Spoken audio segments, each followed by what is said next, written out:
Ladies and gentlemen, honorable members of the 20th Congress of the Philippines, ang Pangulo ng Republika ng Pilipinas, kagalang-galang Ferdinand R. Marcos Jr.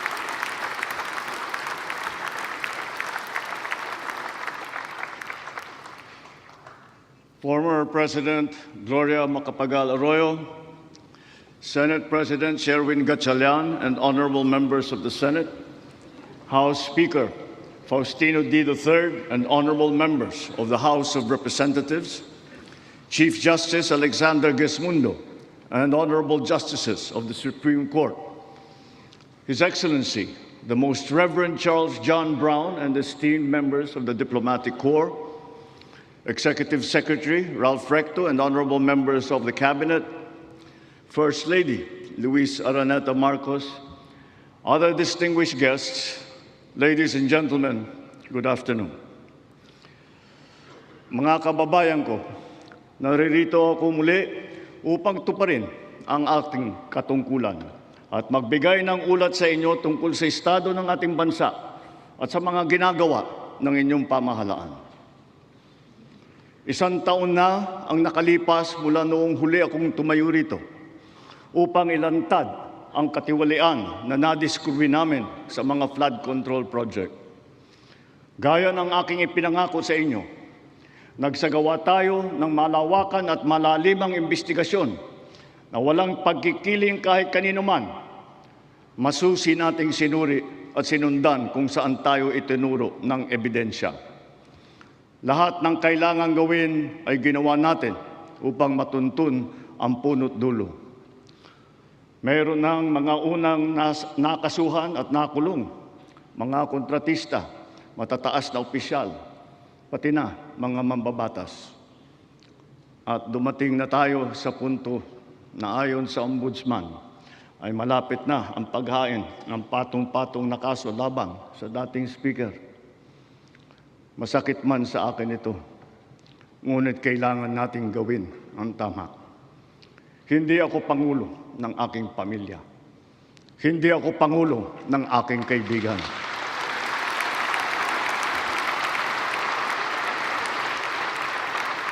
Ako ay Pangulo ng Pilipinas at ang tungkulin ko ay sa inyo, ang aking mga kapwa Pilipino.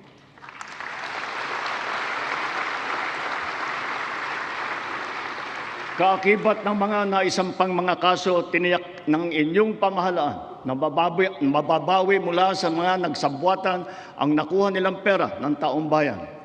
Gayon din, pinigilan natin ang paglabas ng pera ng bayan na ipambayad pa dapat sa mga depektibo, peke o guni-guning mga proyekto at mapupunta lamang sa mga bulsa ng mga tiwalaing kontraktor at opisyal. Halos 25 bilyong piso ang halaga ng nabawi, frozen at napreserbang mga pera at ari-arian ng mga akusado. Ang mahigit 800 milyong piso dito ay agad nating nabalik sa Treasury. Lahat ng mababawi mula sa mga sangkot na tiwali ay agad ibabalik sa kaban ng bayan. Ipinapaubayan na natin ang pag-uusig sa Ombudsman at sa ating mga pinalakas na National Prosecution Service. Nananalig din tayo sa makatarungang hatol ng hukuman. Makakaasa kayo na ang gulong ng hustisya ay tumatakbo.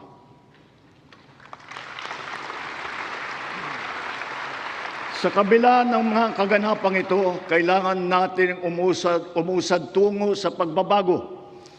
Nakatulong ang lahat ng mga ulat at hinaing ninyo sa isumbong na Pangulo, ang inyong pagbabantay at pakikialam sa pamahalaan ay ang susi sa paglaban sa katiwalian. Ang reforma sa DPWH ay nagsimula na. Nagpasok tayo ng mga bagong graduate kasama ang mga tuwid at maasahang mga job order at contract of service. Bukod sa mga flood control project, lahat ng mga proyekto ay sinuri at tiniyak na talagang kinakailangan at maayos mula sa plano, presyo hanggang pagpapatupad. Para walang overpricing, sinigurado natin na ang mga materyales ay ayon sa presyo sa merkado. Bantay sarado ang bawat proyekto at ang nakalaang pondo sa transparency portal, integrity chain at katuwang na ang mga civil society organization. Mula nung tumama sa ating bansa ang epekto ng giyera sa gitnang silangan, nagdeklara tayo agad ng State of National Energy Emergency. Iisa ang ating misyon, uplift, ang iahon ng ating nahihirapang mga mamamayan.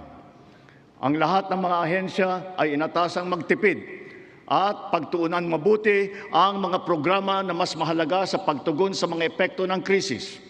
Ibinuhos natin ang pondo kung saan karapat-dapat at mas kinakailangan sa mga pangunahing serbisyong ramdam at tiyak na makakatulong sa ating mamamayan. Ang pera ng taong bayan na muntik mapunta sa bulsa ng mga tiwaling opisyal ay naisalba natin. At sa halip na nagamit natin ay nagamit natin sa mabuti at para sa tunay na kapakanan ng mamamayan. Ibinaba natin ang karagdagang halos 58 bilyong pisong pondo sa mga lokal na pamahalaan para mas mabilis at mas malawak ang paglingap sa taong bayan. Mataas ang tiwala at kumpiyansa natin sa mga lokal na pamahalaan. Ito ay paghahanda na rin para sa mas marami at mas malawak na serbisyo para sa kanilang mga nasasakupan. Nagsimula tayo doon sa mga direktang naapektuhan ng kaguluhan. Ang pagsaklolo sa ating mga kababayang OFW na naipit sa digmaan. Mahalagang misyon ito ng pamahalaan. Gayong lagpas 2.2 milyong Pilipino ay naghahanap buhay sa Middle East. Simula nung naputok ang giyera, mahigit 12,000 kababayan natin ang ating naiuwi sa bansa na ligtas. Mahigit 140,000 OFW naman ang ating nabigyan ng sari-saring tulong sa gitna ng kaguluhan sa Middle East. Tulad ng pagkain, tulong pinansyal, pagpapagamot at masisilungan. Pag-uwi sa Pilipinas, sila ay ating tinulungan upang makapagsimula muli sa pagpahanap buhay sa pamamagitan ng Action Fund at OWA Kabuhayan Program. Ang iba naman ay nilapit natin sa peso o kaya'y sinama natin sa bayanihan para sa balikbayang manggagawa job fair. Samantalang ang iba ay tinulungan natin makapaghanap buhay muli sa ibang bansa. Bukod sa kanila, ang mga magbabalik natin mga gurong OFW ay papasok na sa mga public school natin kung saan sila ay higit na kinakailangan. Dahil dito sa Pilipinas, sila ang ma'am at saka ang sir. Patuloy ang ating ugnayan sa iba't ibang bansa at ang suporta natin sa mga OFW para sa kanilang kaligtasan. Lalo na at may mga kababayan tayong nasawi o hanggang ngayon ay nawawala sa Middle East. Pangalawa, bunga ng ating magandang ugnayan sa iba't ibang bansa. Natiyak nating sapat ang supply ng langis para sa ating pangangailangan. Sa kabila ng pagsara ng Strait of Hormuz, ay nagawa natin makabili at makapag-angkat mula sa ibang pagkukunang bansa tulad ng Japan, South Korea, Oman, India, maging sa Russia, pati na sa China. Dahil sa mga ito, natiyak natin na sapat ang supply ng bansa na tatagal hanggang halos 2 buwan. Nakipag-usap din tayo sa Iran para sa kaligtasan ng ating libo-libong mga kababayang tripulante na nasa Strait of Hormuz. Sa kooperasyon ng ating mga kumpanya ng langis, hindi naging biglaan ang pagtaas ng presyo ng petrolyo, kundi paunti-unti sa loob ng 1 linggo. Ito ay para naman maging magaan sa ating nahihirapang mga consumer. Nagtakda rin tayo ng sunod-sunod at malalaking mga price rollback na kailangan tuparin ng mga kumpanya ng langis. Sa tulong ng batas na naipasa ng Kongreso, agad din natin nasuspindi ng 3 buwan ang pagpataw ng excise tax sa LPG at saka sa kerosene. Bukod dito, Agad din natin nilimitahan ang pagtaas ng presyo na inaangkat nating bigas. Inaresto at kinasuhan din natin ang mga nahuling nagsasamantala sa kabila ng pagdurusa ng taong bayan habang may state of energy emergency. Lahat ng posibleng gawin para mababa ang presyo at mapabagal ang pagtaas nito, ginawa natin. Marami ang naapektuhan o kaya nawalan ng trabaho sa panahong ito. Kaya tuloy-tuloy ang pagsasagawa natin ng mga job fair sa buong bansa. Nitong Mayo 1, araw ng paggawa at kasagsagan ng mataas na presyo ng krudo, nagsagawa tayo ng halos 100 job fair, kung saan halos 300,000 trabaho ay pinagbigay alam natin sa publiko. Sa isang araw ng job fair na ito, lagpas 6,000 Pilipino ang hired on the spot. Dito rin natin ipinamahagi ang mga sweldo para sa mahigit 100,000 benepisyaryo at nagtatrabaho sa ilalim ng dilip at tupad ng DOLE. Kumilos agad tayo upang pigilan ang mabilis na pagtaas ng presyo ng bilihin. Hinikayat ang mga bangko at e-wallet na magbawas ng kanilang karaniwang singil sa bawat transaksyon na online. Kaya ngayon, maraming bangko at e-wallet na nagbaba o nagtanggal ng kanilang sinisingil sa online transaction fee. Upang makaluwag din sa mamamayan, nagbigay ang mga bangko ng hanggang 6 na buwang palugit sa pagbabayad ng utang at hanggang 1 taon naman kung ang utang ay ginamit para sa agrikultura. Ganito rin ang ginawa ng GSIS at SSS para sa mga utang ng mga miyembro nito, pati na ang NHMFC para sa mga umutang ng murang pabahay at ng Pag-ibig Fund para sa mga naapektuhan na OFW. Kahit papano ay nakaluwag ito sa mga consumer, lalo na sa mga naghuhulog para sa kanilang bahay at sa mga nagpupundar para sa kanilang negosyo. Sa panahon na lumiit ang kita dahil sa mataas ng mga presyo, mahigit 26,000 toneladang bigas ang binigay sa mahigit 2,2 milyong pamilya. At ito'y itutuloy pa natin hanggang umabot sa 8 milyong pamilya na makikinabang.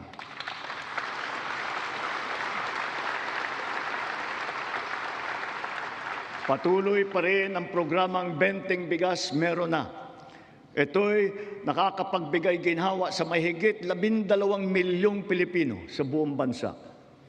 Ang mahigit 800 nating kadiwa ay nasa buong Pilipinas ay sabay pa rin nakakatulong sa mga namimili at sa mga magsasakat mangingisda na direktang nakakapagtinda ng kanilang mga produkto.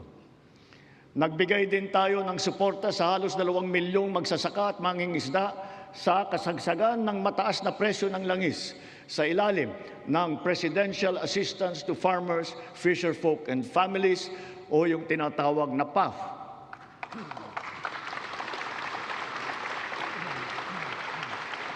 Dahil sa mas malakas, malawak at mura nating internet, naging mainam na alternatibo ang online classes at saka ang ating work from home. Mataas ang presyo ng ating kuryente, lalo na ngayong Hunyo, dala pa rin ng mataas na presyo ng krudo at paglakas ng dolyar. Gayunpaman, tiniyak natin na nabigyan ang mamamayan ng kaunting proteksyon sa kanilang electric bill. Ipinag-utos natin ang agarang pag-refund ng mga kumpanya ng kuryente na may sobrang nasingil sa mga customer nito. Ipinag-utos din natin na payagan ang ilang piling consumer na makapagbayad ng kanilang bill ng hulugan sa buwan ng Mayo, Hunyo at Hulyo. Kaugnay nito, pansamantala nating pinagbawal ang mga pagputol ng linya habang hinuhulugan pa nila ang kanilang bill sa mga buwang ito. Para sa ating mga micro-entrepreneur, ipinatupad natin sa BIR sa ngayong taon ang one-time tax abatement. Layunin nito na makapagbigay ng kaunting ginhawa sa mga nalugi o kaya lumiit ang kita dala ng hirap ng panahon. Ang sektor ng transportasyon ang pinakamatinding tinamaan ng epekto ng krisis. Super, operator, pasahero, manggagawa o negosyo man. Lahat ay umaray sa matarik na pagtaas ng presyo ng produktong petrolyo. Ngunit hindi natin kayang hayaan tumigil o maantala ito dahil ito ang nagsisilbing piston ng ating ekonomiya. Ang mga super ay natulungan ng cash relief mula sa ating programang AIX. Mayroon din 10 piso kada litro na diesel subsidy para sa mga pampasaherong jeepney at UV Express upang may dagdag na pangkarga. Bukod pa rito, mahigit 1,800,000 nagpapasada ang nahandugan din ng tulong ng AIX. Para naman sa mga pasahero, nagkaroon ng mga libreng sakay kung saan sinigundahan pa ng ilang mga ahensya ng pamahalaan gamit ang kanilang mga sasakyan. Humalili rin ang DA sa paghatid ng mga kargamento ng produktong agrikultural sa mga sentro ng kalakalan sa buong bansa. At para lalo pang makatulong ng sabay sa tsuper at pasahero, binuhay natin ang service contracting program para sa pampublikong bus at ang ating mga jeep. Sa ilalim ng sistemang ito, ang kwalipikadong operator o driver ay nakakakuha ng karagdagang kita sa bawat kilometrong tinakbo sa pagserbisyo ng mga pasahero. Sa panig naman ng pasahero, kung hindi man libre ang sakay, meron silang 20% na discount sa pamasahe. At ang diskwentong ito ay dagdag pa sa karaniwang 20% discount para sa mga estudyante, sa senior at saka sa may kapansanan. Ibig sabihin, para sa ating mga priority passengers, 40% ang kabuuang diskwento nila sa pamasahe.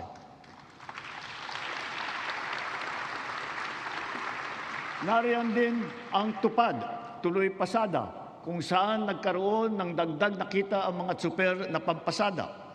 Sa mga programang ito pa lang, milyong-milyong Pilipino, driver man o pasahero, ang nakaramdam ng kaunting ginhawa sa kanilang mga biyahe araw-araw mula nang ito'y nailunsad. Dito sa Metro Manila, ang lahat ng mga sumasakay ng LRT2 at MRT3 ay patuloy na nagiginhawaan ng 50% diskwento sa pamasahe. Bukod pa ito sa mga espesyal na diskwento na ating ibinibigay tuwing linggo at mahahalagang kapistahan. Sa ating mga paliparan at pantalan, pansamantala nating binaba ang sari-saring mga bayarin sa paggamit ng mga pasilidad, gaya ng terminal fee, landing and take-off fee, harbor fee, anchorage at berthing fee, pati mga storage fee. Halimbawa, sa Cebu Port, naging libre ang terminal fee. Sa mga paliparan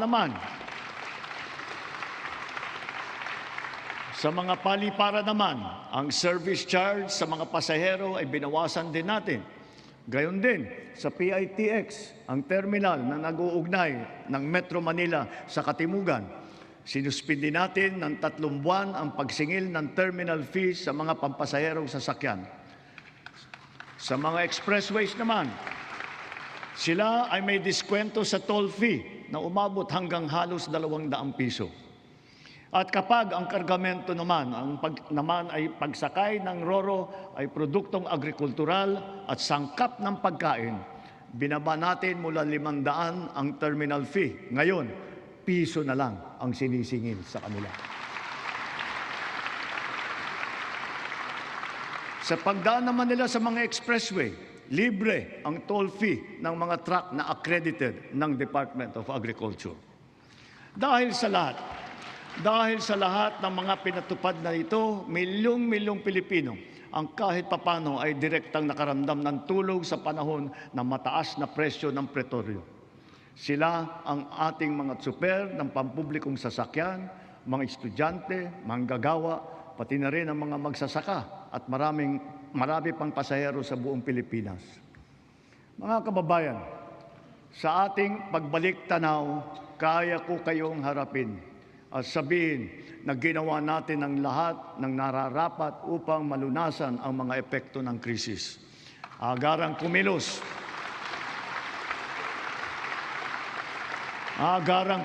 ang buong pamahalaan upang tumulong sa mamamayan. Sa katunayan, Tayo pa ay hinahangaan ngayon dahil sa bilis, liksi at pagiging aktibo ng ating pagtugon.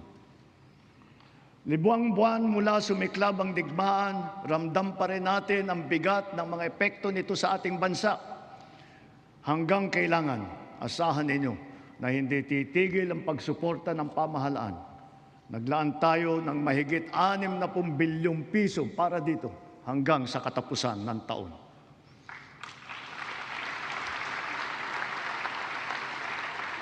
Ang pondo na naisalba natin na balak ibulsa ng mga tiwaling opisyal ay sa taong bayan natin ibinubuhos. Ngayon ipipihit natin ang mga programa sa mas nangangailangan nating kapwa Pilipino para naman mas malawak at mas marami ang maaabot ng tulong.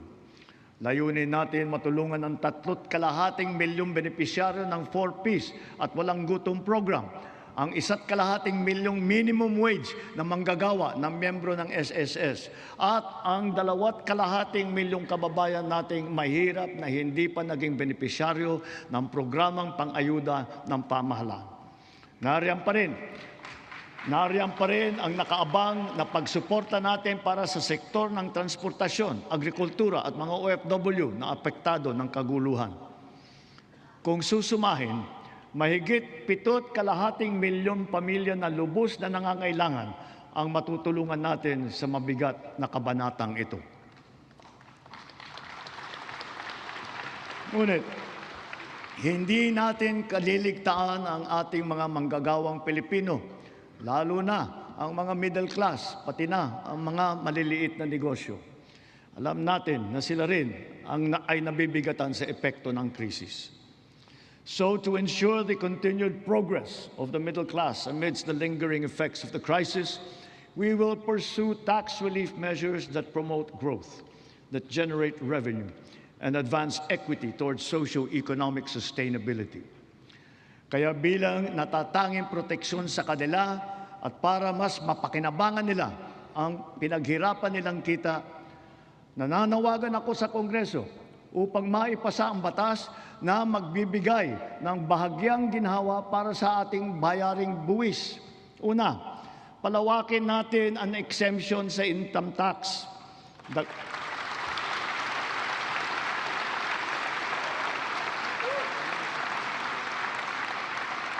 Dagdagan natin ang mga manggagawang malilibre sa buwis sa kanilang kita.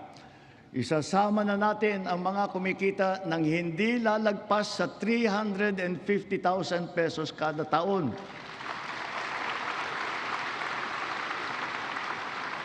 Kasabay nito ang karampatang pagbaba ng income tax ng iba parang manggagawa.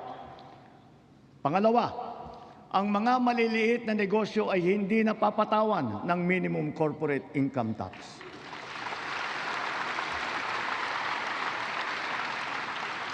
Pangatlo, para mapanatag ang loob ng taong bayan ang pagbigay ng amnesty para sa mga hindi nabayarang buwis tulad ng income tax, estate at donors tax at value-added tax.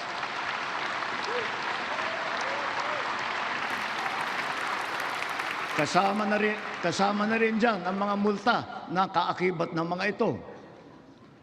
Malinaw ang mga leksyon sa atin ng mga nagdaang buwan. Una, ang kahalagahan ng seguridad at katatagan ng bansa pagdating sa enerhiya at sa pagkain, ng ating ugnayan sa ibang bansa at ng bawat mamamayan kahit saan man sila naroroon. Pangalawa, ang abilidad ng pamahalaan na kumilos agad sa angkop at mainam na paraan. At ang ikatlo, ang pagpursigi at pagnatyag ng Pilipino sa kabila ng mga hamong dumadaan. Dala ang mga sariwang leksyon nito, mas maayos at mabilis ang pagresponde natin sa ating mga naging biktima ng sakuna. Tulad sa nangyaring paglindol sa Visayas at Mindanao kamakailan, mahigit 600,000 pamilya ang ating nasakluluhan. Lampas 3 bilyong piso ang ating binuhos para sa agaran tulong sa mga pamilyang lubos na naapektuhan. Ito'y sa pamamagitan ng pagkain, pagpapagamot, tulong pinansyal at pabahay. Unti-unti na rin nating naayos ang supply ng tubig at kuryente linya ng komunikasyon at mga daan sa mga apektadong lugar. Hindi lamang minsang paghatid ng tulong ang ating ginagawa. Ang misyon natin ay sila'y muling makabangon at maitaguyod. We have moved on from the reactive approach. Now we are not only proactive, but predictive as well, aided by digital tools.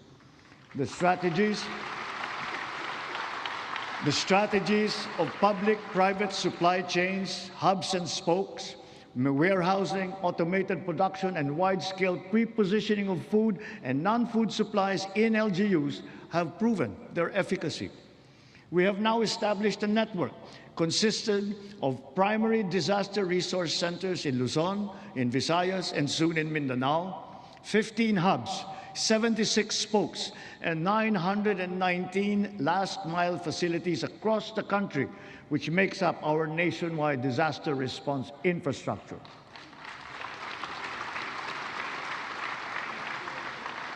Because of this robust system, delivery of emergency nourishment and relief to target areas is now made possible under 24 hours. Sa panahon ng krisis o kalamidad, handa na ang pamahalaan sa pagpapadala ng mga mobile energy system upang makapaghatid ng emergency power sa mga lugar na nawalan ng kuryente.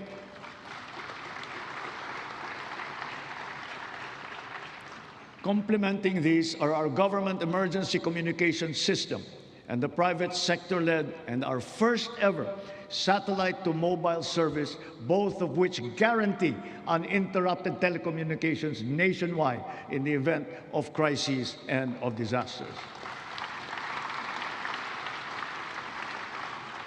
At dahil meron na tayong konsepto ng state of imminent disaster, hindi na natin hinihintay na mangyari ang sakuna. Aagapan natin ang paghahanda at pagresponde. And so, taking all these lessons to heart, our overarching mission and all our conscious efforts henceforth must not be to simply uplift, but to ensure security and self-sufficiency of our nation and of our fellow Filipinos. Sa nasaksihan nating pagtaas ng presyo ng petrolyo, maraming kababayan natin ang umasa sa pampublikong sasakyan. Kaya't pinagtutuunan natin ng mabuti ang ating mga tren, mga busway, transport hub at integrated terminal at ang pagpapaganda at pagpapalawak ng mga paliparan at pantalan sa buong bansa.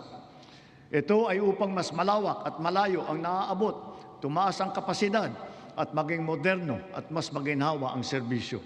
Halimbawa, sa susunod na taon, ang mga tren ng North-South Commuter Railway ay tatakbo na sa pagitan ng Valenzuela at Malolos. Sisikapin ng DOTR na sa pagtapos ng administrasyong ito, tapos na rin ang railway hanggang sa Clark.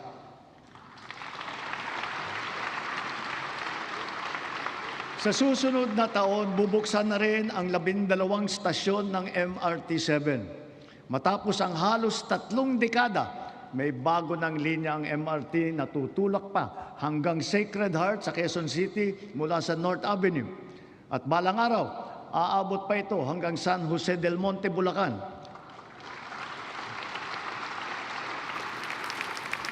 Sadyang napakalaking ginhawa nito sa halos 1 milyon na pasahero bawat araw. Thanks to the recently enacted Accelerated and Reformed Right-of-Way Act, right-of-way issues are now more quickly resolved, removing the biggest choke point in our mass transit development program. Sa kabilang banda, yung unang bahagi ng Cebu Bus Rapid Transit ay bukas na. At yung nasa Ilocos Norte naman ay ating pasisinayaan sa susunod na taon. Ang mga nag-modernize ng mga sasakyan, lalo na ang mga lumipat sa mga hybrid at electric vehicle, ay hindi nakaramdam ng kurot ng pagtaas ng presyo ng petrolyo. Consistent with our clean energy drive, we have encouraged the adoption of electric vehicles. We have removed all tariffs on EVs until 2028 to bring down market prices. And government has also been mandated to prioritize electric vehicles and their refleeting plans. This clean and green policy is two-pronged.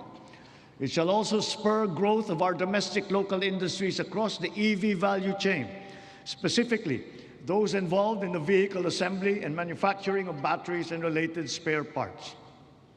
Mitiin natin na sa pagdating ng 2040, kalahati ng mga sasakyan natin ay EV na. Ang ilang makabagong love bus at ang articulated bus na gagamitin sa Davao City, mga EV na. Ang MB Dalaray naman na pinasayaan natin kamakailan lamang ay isa ring EV na nabuo sa pagtutulungan ng UP at saka ng DOST. Sa darating na panahon, ang ganitong electric ferry boat ang gagamitin sa Pasig River Ferry Service mula Pinagbuhatan sa Pasig hanggang Escolta sa Maynila. Kaya hinihiling ko ang suporta ng buong industriya upang mapaandar na natin sa lalong madaling panahon ang ating minimiting modernisasyon ng mga pampublikong sasakyan. Titiyakin natin na magiging makatao, magaan at makatarungan ang pagpapatupad nito. Tulad ng aking nabanggit, dapat mataas ang kalidad, matibay at maghahatid ng pangmatagalang ginhawa sa taong bayan ang lahat ng pampublikong infrastruktura. Ngayong taon, matatapos na ang bahagi ng South Luzon Expressway TR4 mula sa Santo Tomas City, Batangas, papuntang Tiaong sa Quezon.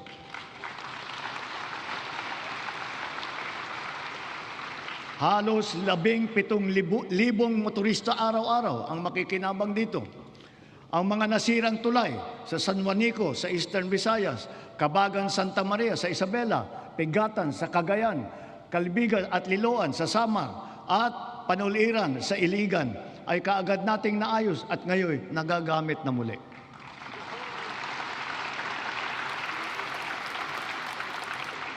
Bukod sa 137 evacuation center na naitayo sa buong bansa, magsisimula na ngayon taon ang pagpapatayo ng Ligtas Pinoy Centers. Una doon sa mga lugar na madalas tamaan ng hagupit na panahon, tulad ng Bicol, Eastern Samar, Bukidnon, Davao de Oro. Ang mga gusali na ito ay dinisenyo upang kayanin ang mga malubhang kalamidad tulad ng super typhoon na 340 kilometers per hour, ang lakas ng hangin at ang magnitude na 8.4 na lindol. Ganon din dapat ang taas ng kalidad at tibay ng lahat ng pribadong infrastruktura. Ang lahat ng gusali sa ating bansa ay dapat handa at kayang manatiling matatag at nakatindig laban sa anumang banta ng sakuna at kalamidad. Kaya akma lamang ng bigyang halaga at pagtuunan ang pag-amyenda ng National Building Code upang maging alinsunod ito sa mga modernong pamantayan. Katambal ng paglaban sa katiwalian, kaugnay ng mga ghost at substandard na flood control project, naglunsad din tayo ng Oplan kontrabaha sa buong bansa. Dito sa Metro Manila, masigasig ang ginagawang paglilinis ng mga estero at imburnal sa pangunguna ng MMDA. Nakakatulong ang mga Cash for Work program sa malawakang paglilinis na mahigit 200 estero at waterway mula sa Luzon hanggang Mindanao, sa Ilocos Sur, sa Cagayan, sa Camarines Sur, Negros Occidental, Cebu, Capiz, Iloilo, Lanao del Norte, Maguindanao del Sur, Misamis Oriental at Bukidnon. Sa kabila ng mga ginagawa nating ito, kailangan pa rin nating iwasto ang ating pamamaraan sa pagtapon ng basura. One systemic intervention is to update our 25-year-old Ecological Solid Waste Management Act, aligning it with modern waste management practices such as waste-to-energy and waste treatment technology.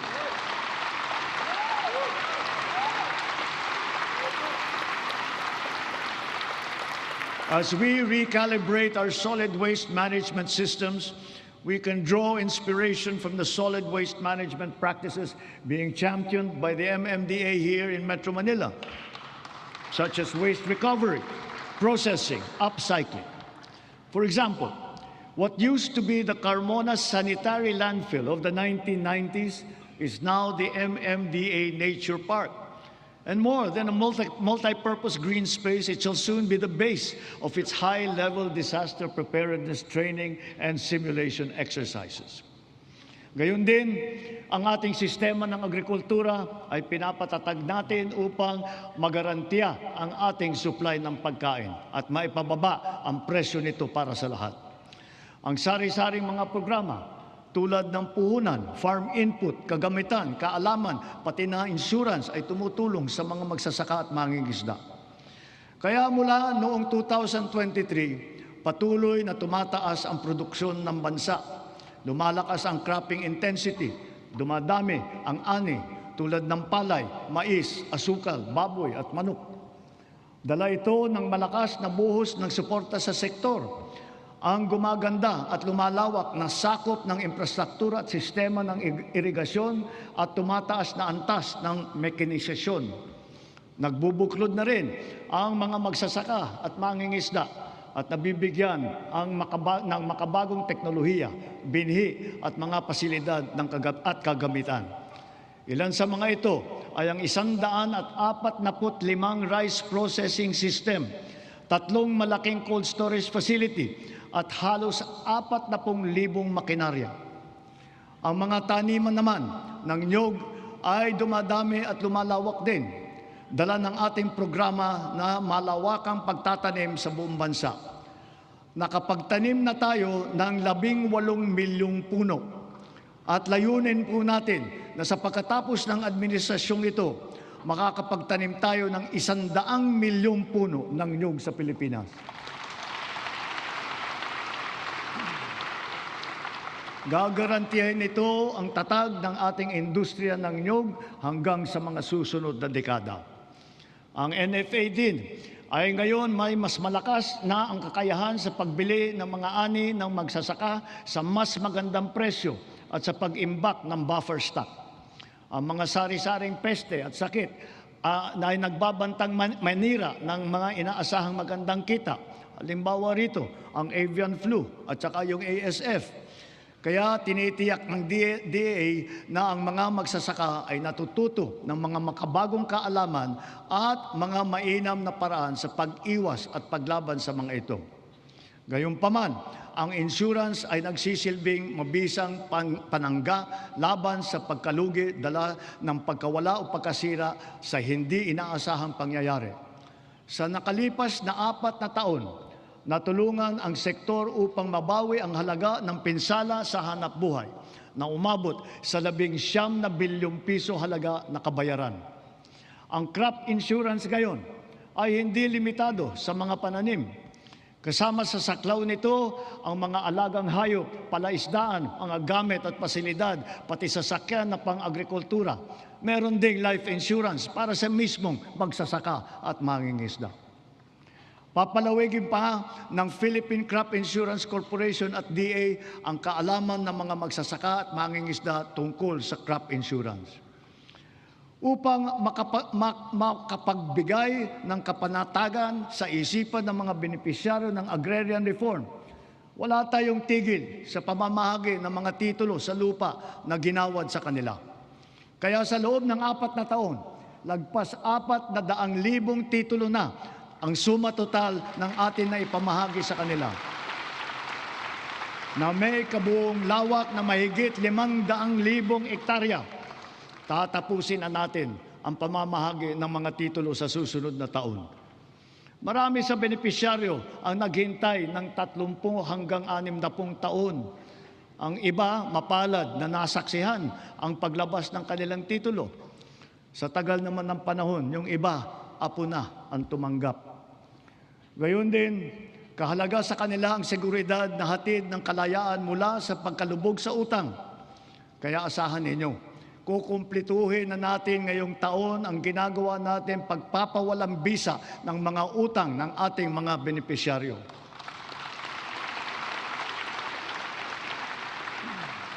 Sa kabila ng mga ito, patuloy pa rin ang suporta ng DAR sa reformang agraryo tulad ng irigasyon, mga daan, makinarya at mga pautang para sa mga benepisyaryo nito. Kaya sinasabi ko, Secretary Conrad, huwag mong munang isipin na pwede ka na mag-retire. Marami ka pang trabaho na gagawin sa DAR. Ang mga nagdaang buwan ay nagpaalala sa atin na kailangan natin paramihin ang pinagkukunan natin ng kuryente. Ito ay isang tanda ng pagiging matatag na bansa. Kaya't kasalukuyan nating binabantayan at tinututukan ang 200 proyekto na matatapos hanggang sa dulo ng administrasyong ito. Ang kabuuang kapasidad ng mga ito ay halos 10,000 megawatt. 45 sa mga ito ay natapos na at 31 ay matatapos ngayong taon.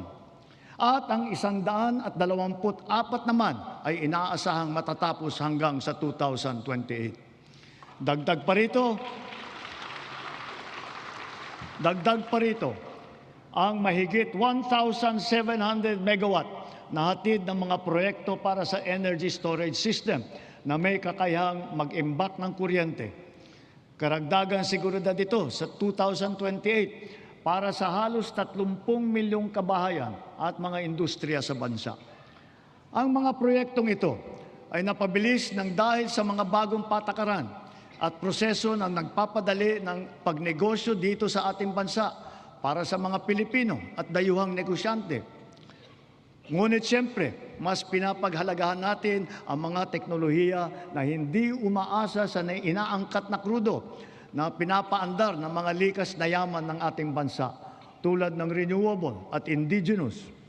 Bukod sa ilang mga plantang pinapatakbo ng krudo, nakapagdagdag tayo ng mahigit 60 plantang pinapatakbo naman ng geothermal, solar, hydro at wind at saka ng biomass.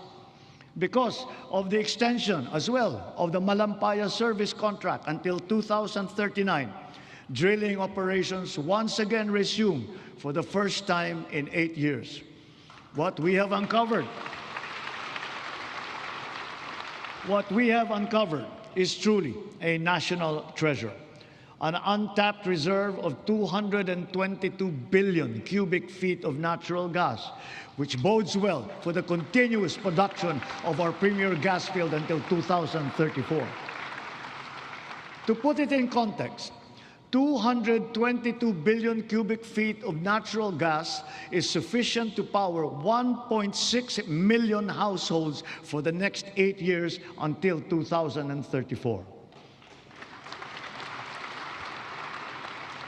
Inspired by this development, we have already awarded a total of 14 petroleum service contracts in Luzon, Visayas, and Mindanao.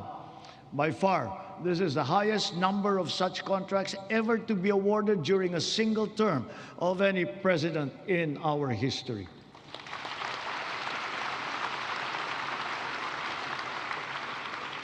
Four of the contracts that we have so far awarded are for the production of hydrogen. Hydrogen gas will serve as a backup fuel for our power plants, especially useful for our off-grid areas. It is also touted as the world's clean fuel of the future. 2 of the newly awarded petroleum service contracts are co-managed with the BARM government. This is the first time in our political history. BARM is now firmly set to pursue its strategic vision of energy security and total electrification for and in the Bangsamoro region.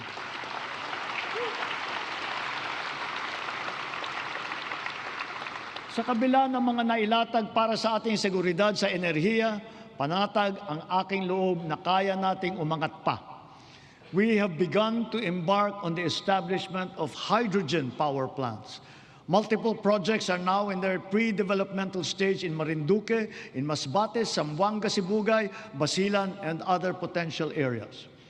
Pushing the envelope further, perhaps it is time for us to revisit nuclear energy production.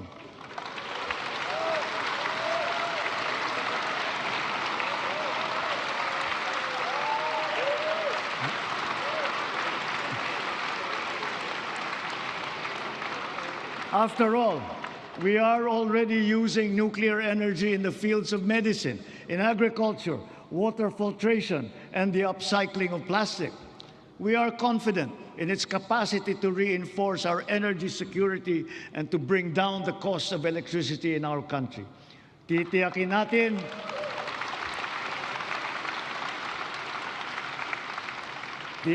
natin ito ay ligtas. Titiyakin din natin may papaliwanag na mabuti sa publiko ang magandang dulot sa atin ng enerhiyang nuklear.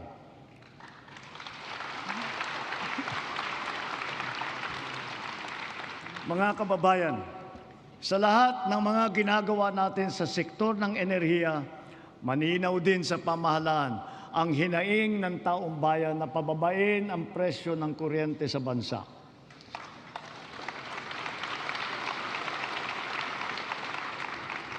Unang-una, upang maging simple, madali at abot kaya ang pagpapakabit ng solar panel at battery storage system sa kanilang mga bahay, hinihiling ko ang tulong ng Kongreso na maipasa na ang Sariling Kuryente Act.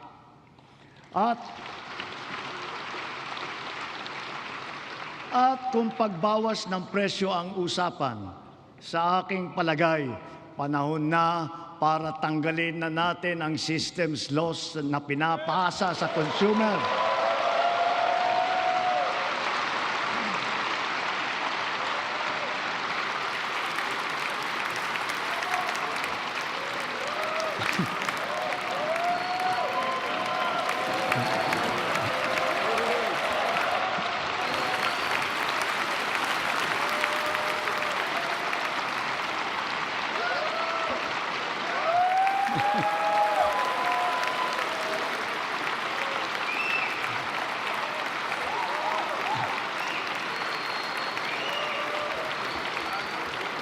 Pinapasa ito sa consumer at kinakarga sa bill na pinapatungan pa ng value-added tax. Hindi naman kasalanan ng consumer kung bakit nagkaroon ng systems loss. Kaya hindi naman tama na kailangan sila pa ang pagbabayarin dito. Therefore, we, the people, we demand for the immediate amendment of the EPIRA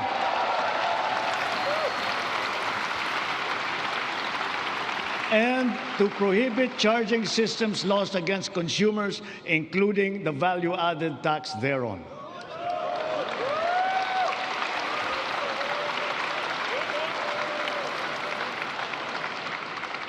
Noon nagsimula ang administrasyon, nilatag na natin agad ang pambansang pulisiya sa social protection floor na magtitiyak na may pangsalo at paglingap sa ating mamamayan, lalo na sa oras ng pangangailangan. Kaya't nariyan ang DILIP at tupad ng DOLE at AIX at Risk Resiliency Program ng DSWD para magsilbing pantawid sa anumang krisis na pinagdadaanan sa pamamagitan ng pansamantalang hanap buhay o di kaya'y tulong pinansyal. Ngunit, mas mainam pa rin ang pangmatagalang seguridad ng makukuha mula sa matatag na trabaho. Maraming trabaho ang hatid ng ating lokal na industriya na patuloy natin pinalalakas.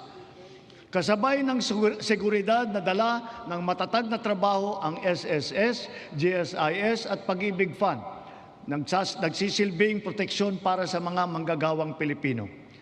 Katuwang ang mga ahensyang ito, nakakaipon ang manggagawang Pinoy para sa kanyang pagtanda at sa pagretiro. Nakakatulong din ito sa panahon ng kagipitan, kalamidad o krisis sa buhay.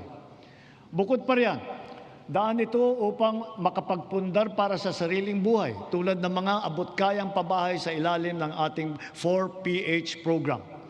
Nariyan ang DSUD at mga ahensyang kasapi sa sistema ng pabahay upang matupad ang pinapangarap ng natahanan ng Pilipino. Katuwang ang pribadong sektor at lokal na pamahalaan. Puspusan natin pinupuno ang kakulangan sa pabahay sa buong bansa.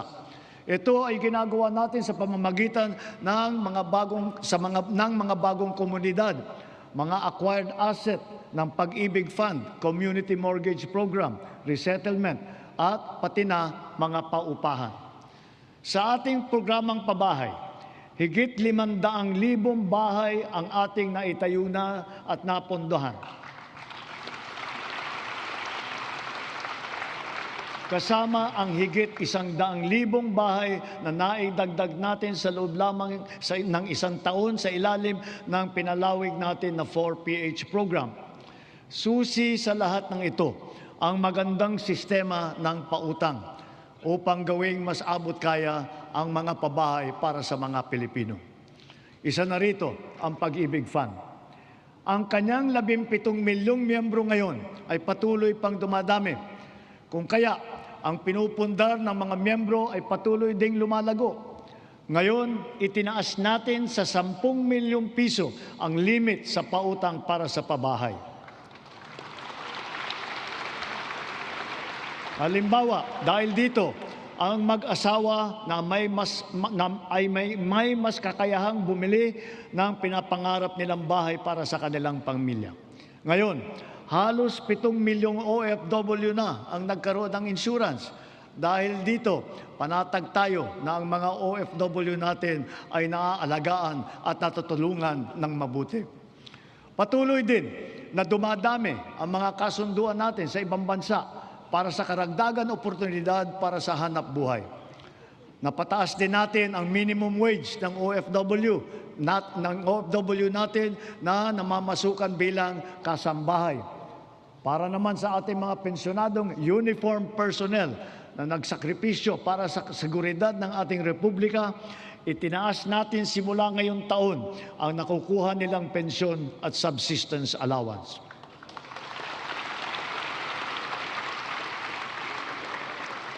Bilang dagdag tulong naman sa mga pensyonado ng SSS, pinaaga natin ang 10% pagtaas ng kanilang pensyon simula Hunyo na dapat sana ay nakatakda pa sa Setyembre. Mula nung nag-umpisa ang administrasyon, humigit kumulang 44 na milyong Pilipino na ang protektado ng SSS. Mahigit 80,000 sa kanila ay mga tsuper, mga tindero, tendera, gig worker, mga job order at contract of service at iba pang mga nasa informal na sektor. Ang mga contract of service at job order ng pamahalaan, ipinagpatuloy natin ang kanilang mga serbisyo.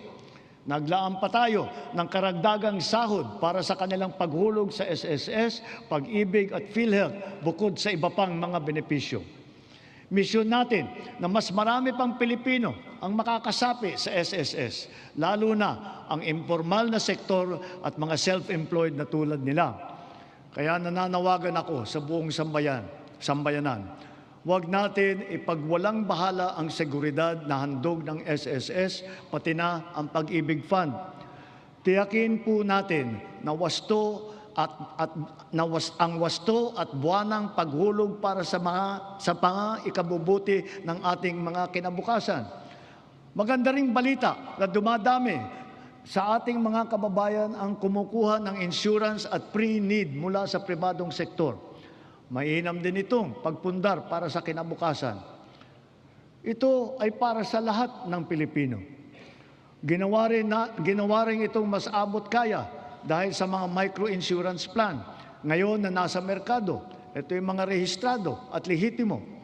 At mas maganda rin ang balita sa ating kabataan. Sa kanilang murang edad ay nagbubukas na ng mga account sa bangko o kaya sa digital payment app. Hikayatin at turuan natin silang mag-impok at magpundar para sa kanilang kinabukasan. Gayunpaman, edukasyon pa rin ang siyang pangunahin nagtataguyod ng kakayahan. Kung kaya ito ang nangunguna sa listahan ng administrasyong ito.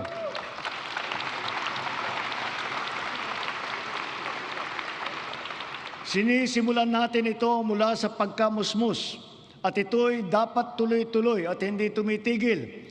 Kaya dapat nakakintal sa puso't isipan ng mga Pilipino ang lifelong learning at continuous self-improvement. Ang nagdaang mga buwan ay nagpaalala sa atin na mahalaga ang reskilling at upskilling ng ating mga manggagawa. Napatunayan natin ang kakayahan ng mga senior high school graduate natin Sa mga isinagawa natin bagong Pilipinas Serbisyo Fair nitong Marso, mahigit 1,200 senior graduate ang naging hired on the spot. Maaari na rin sila ngayon mag-apply para sa mga bakanteng unang baitang na posisyon sa pamahalaan.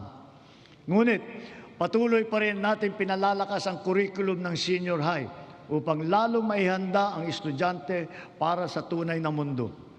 Pinaigting ang work immersion para maranasan nila ng personal ang paghahanap buhay sa kanilang gustong larangan. Panatag ang ating loob sa edukasyon pagkatapos ng senior high dahil sa patuloy na pagtaas ng kalidad ng kolehiyo sa ating bansa. Noong 2022, ang mga kolehiyo natin na pumasok sa World University Rankings for Innovation ay 12 lamang. Patuloy po nating ipinataas ito bawat taon. Ngayon, 140 kolehiyo na ang pumasok na sa World University Rankings. At lagpas kalahati sa kanila ay state at local universities and colleges kung saan libre ang matrikula.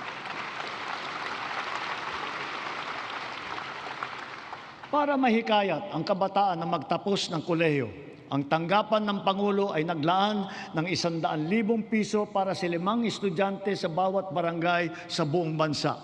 Sila ngayon ang ating presidential scholar.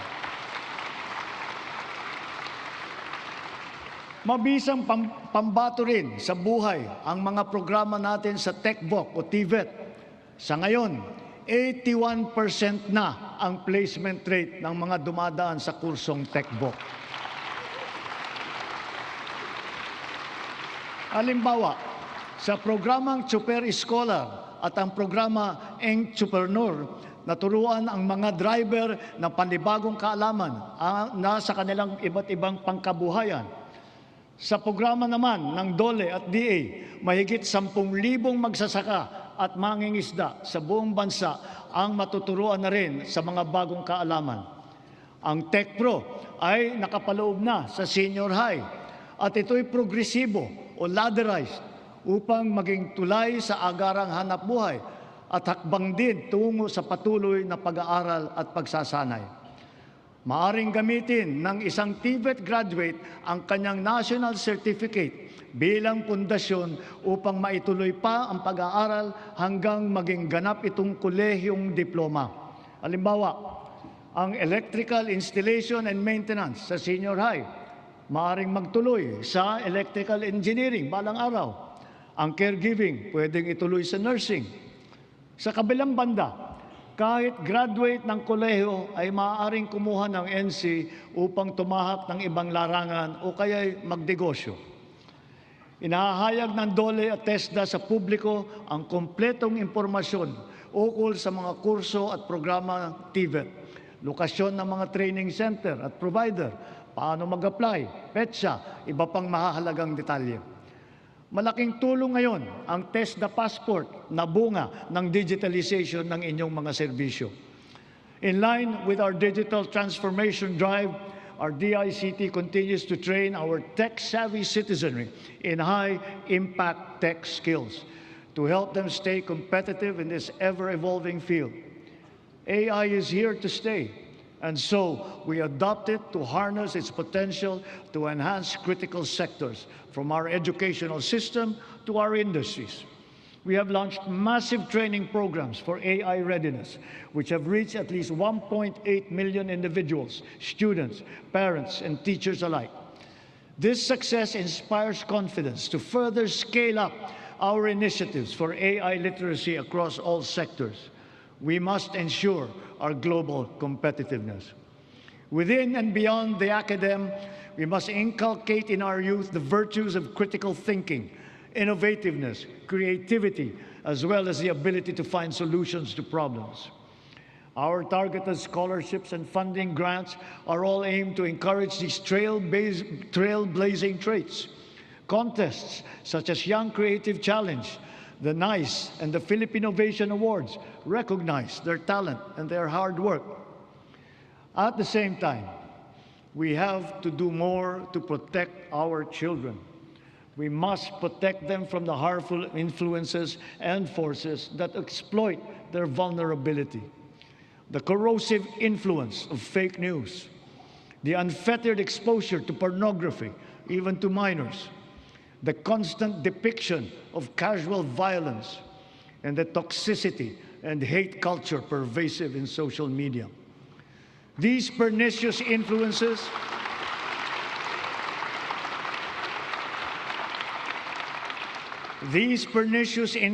lead to issues of their mental health, rise in teenage pregnancies and HIV/AIDS cases, and other extremely harmful consequences.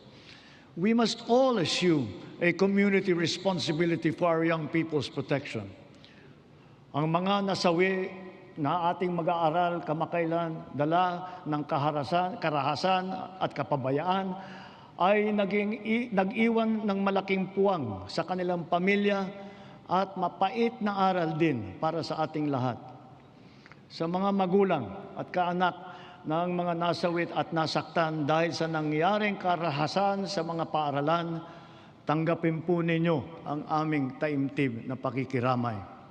To the parents of Chris Lawrence Fabian, Joyancy Separa, and Ayesa Nicole Dazo, we are all so very proud of the unflinching bravery and heroic virtue that you have instilled in your children. They are an inspiration to us all. Their courage and their selflessness, true Filipino qualities, are the virtues that these trying times call for. Kailangang mamulat ang buong lipunan at akuin ang responsibilidad. Pag-ibayuhin natin ang ating paggabay at pag-aruga sa ating mga kabataan. Magkakasama tayong lahat sa misyong ito, ang pamahalaan, pamilya, paaralan, simbahan, industriya, komunidad. Tatayo ang paaralan bilang pangalawang tahanan para sa kanila. Kaya hinahanda natin ang mga pampublikong paaralan upang tanggapin sila ng bukas palad. Ngayong school year, tuloy ang ating school-based feeding program bilang mabisang suporta sa pag-aaral. Sa programang ito, mapapakain natin ang mahigit 4.2 milyong kinder at grade 1 at mga mag-aaral na grade 2 at pataas na mga lubos na nangangailangan ng nutrisyon. Magtutulungan ang lokal na pamahalaan, ang barangay, PNP, DepEd upang palakasin ang seguridad sa paaralan. Siniguro ng DepEd na nakahanda, gumagana at alam ng lahat ang mga mekanismo at proseso sa pag-ulat, sa pagtugon sa mga insidente ng bullying, pati na sa mga iba't ibang emergency. Hinahanda rin natin ang ating mga principal at guro upang mamagitan sa pag-ayos ng anumang hindi pagkakaintindihan ng mga estudyante. Sa tulong ng unang batch ng 10,000 school counselor associates na ipapasok natin sa mga pampublikong paaralan, ang mga anak natin ay meron ng malalapitan para sa angkop na payo sa anumang mabigat na pinagdadaanan sa kanilang isipan.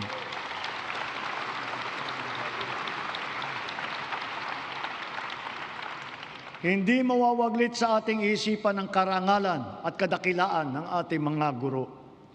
Pinangako ko noong nakalipas na SONA na walang magre-retirong guro na Teacher 1. Ngayon, mahigit 80,000 guro at school head sa pampublikong paaralan ang na-promote gawa ng ating expanded career progression.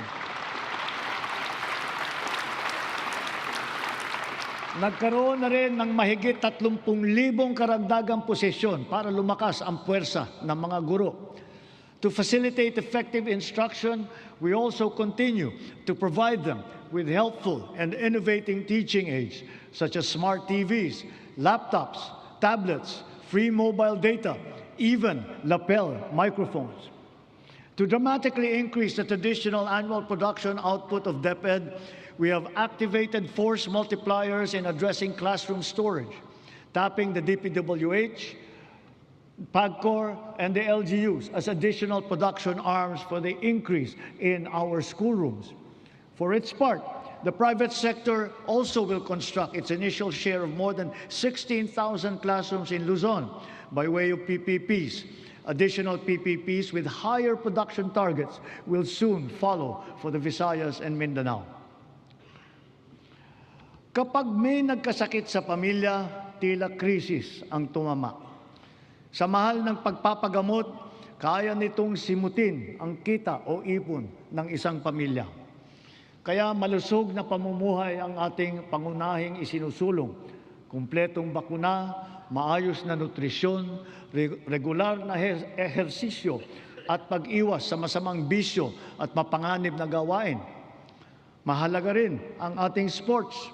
Itinaas natin ng triple ang suporta natin dito.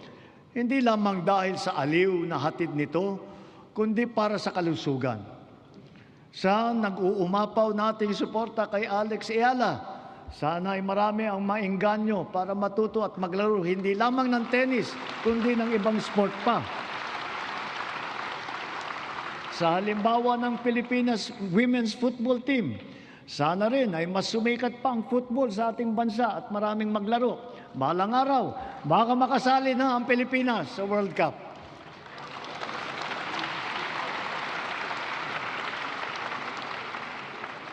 Ang ating sistema ng universal healthcare ay ang pangunahing seguridad sa kalusugan ng bawat Pilipino, katuwang ang DOH at saka ang PhilHealth.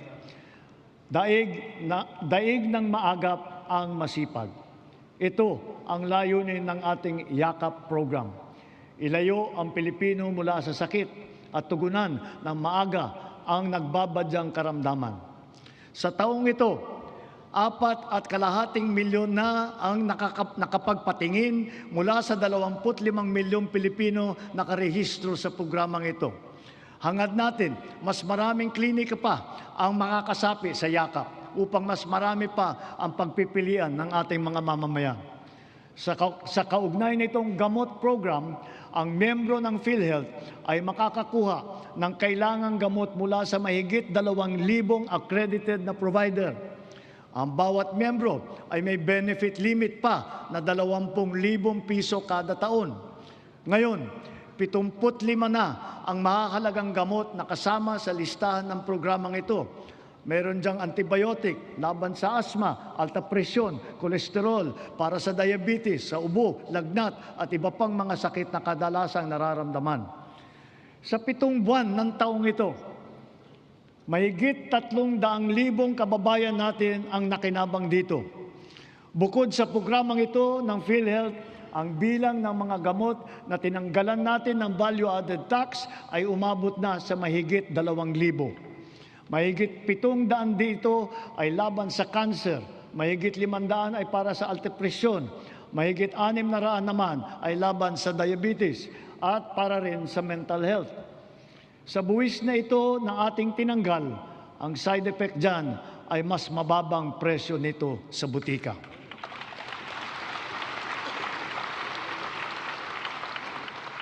Ngunit kung pag-iwas sa sakit ang ating tunay na pakay, kulang pa ito. Kailangan mas maaga ang pagbabantay. Kaya pinapalawak pa natin ang programang ito. Sa susunod na taon, unti-unti nating isasama ang iba't ibang uri ng blood test at gamot upang mas maagang matukoy at mabantayan ang posibleng sakit sa bato, atay, thyroid at hepatitis B. Nariyan pa rin ang malaking suporta ng PhilHealth kung kailangan talagang magtungo sa pagamutan. Patuloy na pinaparami ng PhilHealth ang sakop nitong mga sakit, kondisyon at serbisyo. At itinaas din nito ang limit upang matiyak na sumasabay ito sa pagtaas ng mga presyo. Pinahahalagahan ng PhilHealth ang mga laganap at malubhang mga karamdaman tulad ng cancer at sakit sa puso.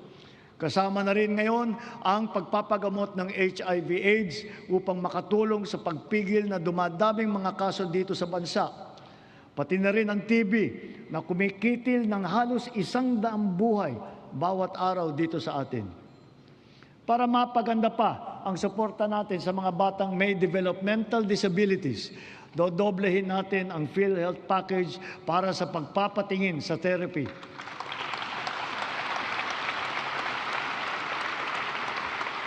Dadamihan din natin mula sa 70 hanggang 150 ang bilang ng therapy session na sakop ng PhilHealth.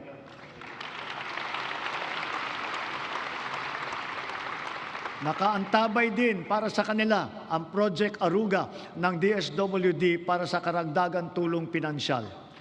Mula sa lagpas 5 milyong pamilyang Pilipino na gumagamit ng PhilHealth noong 2022, umabot na sa mahigit 7.5 milyong pamilya ang nakatamasa ng mga benepisyo ng PhilHealth nitong nakalipas na taon.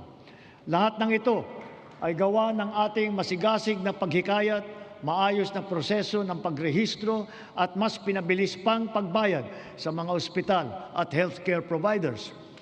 At mula nung inilunsad matapos ng huling SONA, halos 3 milyon ng kapwa natin ang walang binayaran kahit 5 sa kanilang pagpapagamot gawa ng ating zero balance billing sa mga ward ng ospital ng DOH.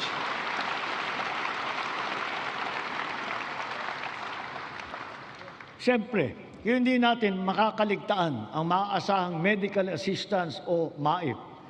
Mas marami na ang ospital na sakop nito. Mas pinadali pa ang proseso.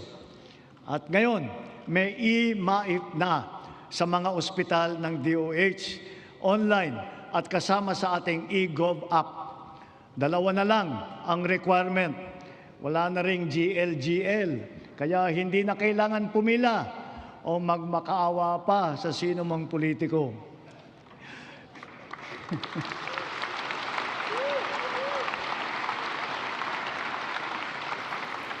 Sa mahigit 56 na milyong nakapag-download at gumagamit ng ating e-Gov app, ganong karaming Pilipino, kasama ang kanilang pamilya, ang madali nang maaabot ang napakahalagang medical assistance na ito mula sa national government. Kung kaya't sa puntong ito, mahigit 8 milyong pasyente na ang natutulungan ng maaasahang MAIP. Sa ating ginagawang mga pagbabago, mas marami pa ang matutulungan nito, anumang antas sa lipunan. Paraan natin ito upang mapakinabangan ng mamamayan ang buwis ng kanilang binabayaran. Malaking bahagi ng naisalba nating pondo mula sa korupsyon sa flood control project, binuhos po natin sa edukasyon, sa pagkain, sa DOH, PhilHealth at sa MAIP. Para talagang makatulong, makapagpagaling at makapagpalakas ng katawan ng Pilipino. Patuloy pa nating inaayos ang sistema ng mga ospital at mga pasilidad sa bansa, kasama ang mga bukas at mga specialty center. Mayroon din Valor Clinics na tanging para naman sa ating mga veterano at kanilang pamilya. At magsisimula na rin tayong iguhit ang plano para sa makapagtayo ng isang Virology and Vaccine Institute dito sa ating bansa.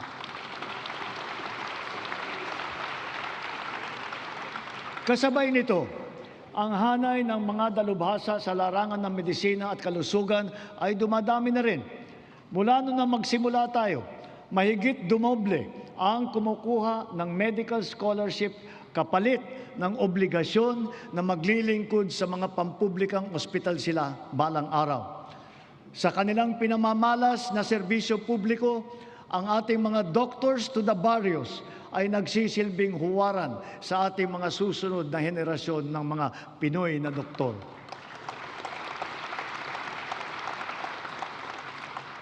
As we have witnessed and proven during this difficult period, our strong foreign relations have earned us incalculable dividends. The Philippines is once again a full member of the community of nations.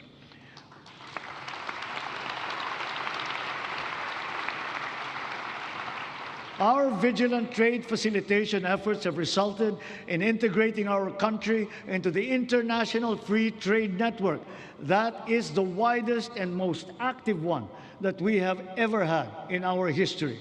It has yielded transformative economic agreements such as the Regional Comprehensive Economic Partnership. And now, we are set to seal yet another promising comprehensive economic partnership agreement, this time with the United Arab Emirates. Because of these international engagements, the Philippines now has 23 free trade agreements in force or under active negotiations with other countries. Our exports have grown. They have continued to grow, reflecting high productivity and the increasing competitiveness of our products and services in the international trade market. It now behooves us to reinforce our strengths, enhance our comparative advantage, and diversify our portfolio. On this principle, we have maintained our competitiveness in supplying critical components to top technology companies in the world. We have also maintained export competitiveness for our indigenous farm products, such as ube, coconut, bananas, other tropical fruits. And we have now ventured into new, invaluable ones like enoque mushrooms. Foreign investments continue to pour in because of our beneficial policies, especially those promoting ease of doing business and accelerating digital transformation that curb red tape and corruption. Over the past 3 years, more than 6 trillion pesos in investments have been facilitated through our green lanes.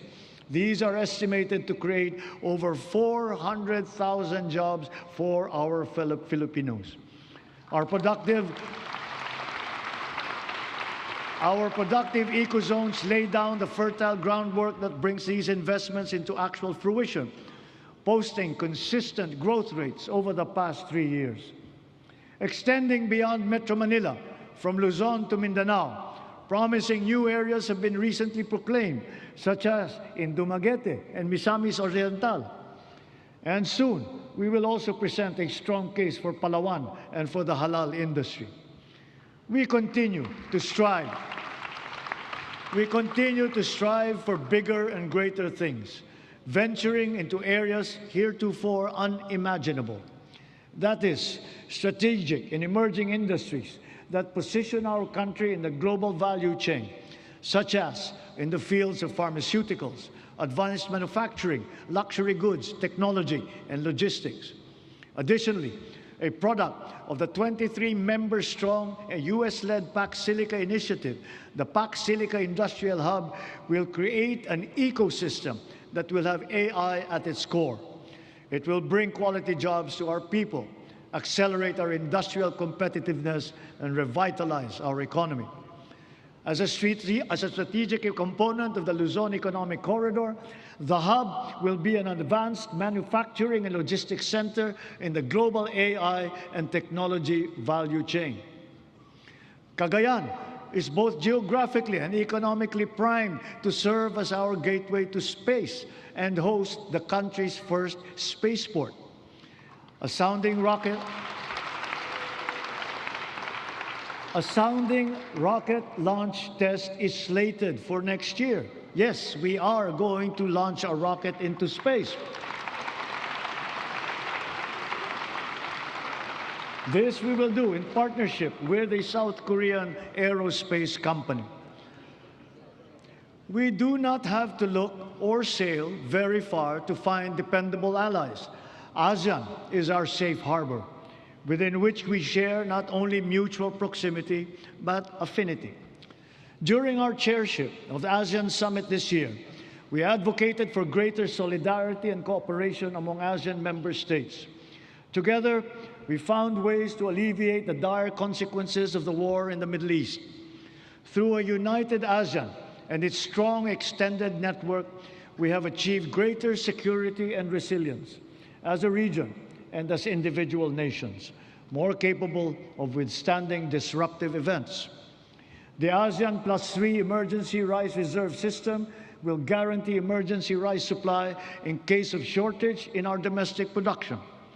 The ASEAN Digital Economy Framework, led by the Philippines, will harmonize digital rules and enable cross-border digital transaction. It will accelerate the growth of our local tech sector, enable fintech and digital banking solutions, and support financial inclusion, especially for small enterprises. Likewise, the Framework Agreement on Petroleum Security for the joint stockpiling of energy assets in the region has been ratified. And now that our Luzon, Visayas, and Mindanao grids are fully connected, we are in a better position to connect with our neighbors to help realize the ASEAN Power Grid. Moved by our stark realizations, ASEAN must further strengthen the bonds of our regional cooperation, building on our sense of affiliation and the heightened instinct for mutual assistance. This is bayanihan for the international community and for this part of the world.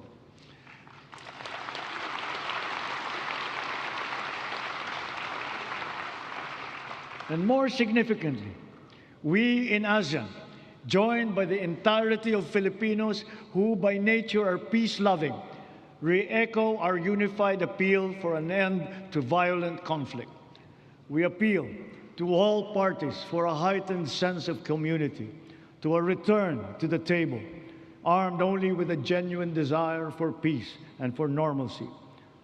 True diplomacy builds, violent conflict only destroys. Peace and order are the foundations of security for our country, for our region, for the world. A long but worthwhile 15 years since its signing, we are now ready to formalize a historic completion of the government's peace pact with the CBA-CPLA. And in accordance with the Republic Act number 12317, the BARM electorate is now poised to partake in BARM's first regular parliamentary election.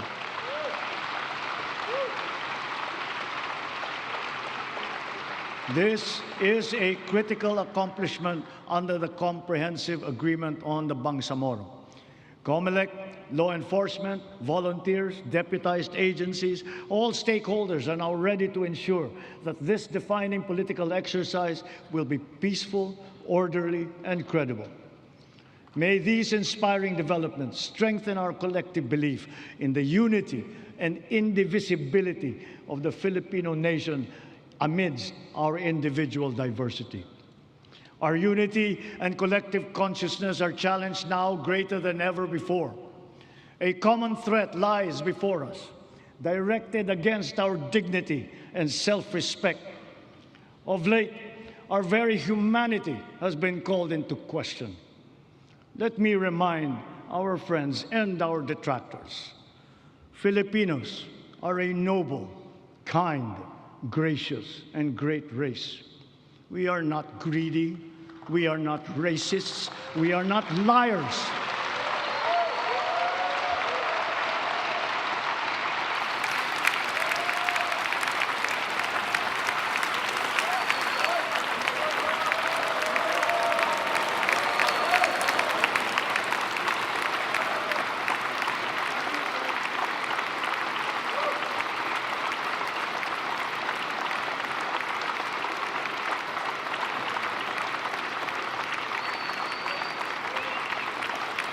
We are respectful and we are dignified.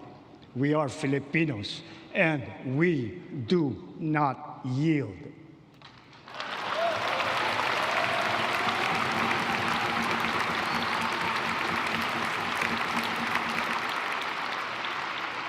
Just recently, we celebrated the 10th anniversary of the final and binding 2016 Arbitral Award, which stands as a definite benchmark for the interpretation and application of the UNCLOS.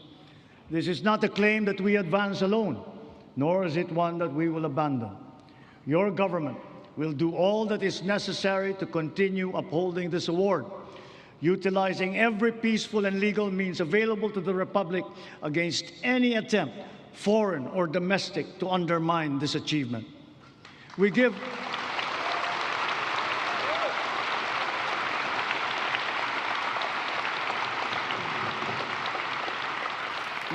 honor to our armed forces, the Coast Guard, even our fisherfolk, who all continue to patrol and ply our seas in the face of great risk. To them, we owe collective gratitude and appreciation, for it is they who give life to the letter and spirit of the Arbitral Award.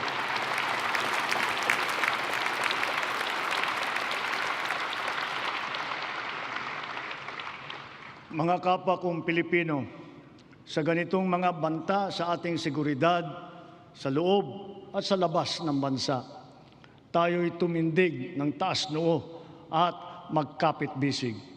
Dahil tayo man ay magkakaiba sa maraming bagay, iisa lang tayong lahi. Tayong lahat ay Pilipino, Pilipino sa diwa, Pilipino sa dugo.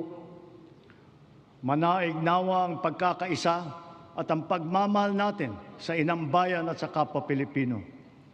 Sa bagay na ito, hindi tayo magkakatunggali. Tayo ay magkakabigkis tulad ng ating pinamala sa ating buong kasaysayan. Sa mga pang-aalipusta, hindi tayo matitinag. Sa manlulupig, hindi tayo pasisiil.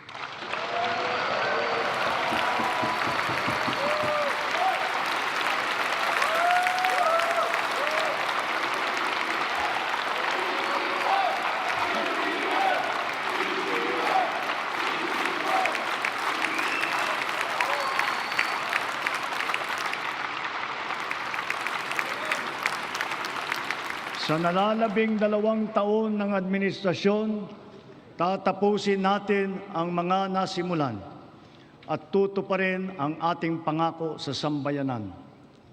My beloved countrymen, let us continue the work that we have started to make the Philippines the country that Filipinos deserve. There is no nobler cause than this. We do this for our children. We do this for our future. We can but do this because we love our country and we love our people. Maraming salamat po. Magandang gabi po. Mabuhay ang Pilipinas!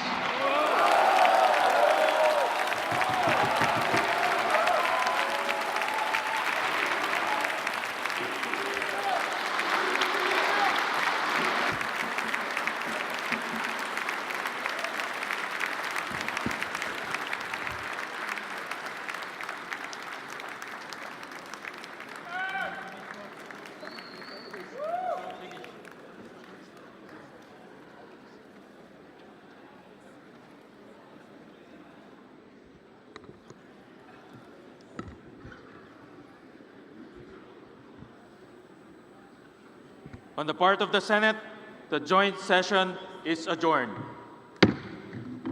On the part of the House of Representatives, the joint session is adjourned.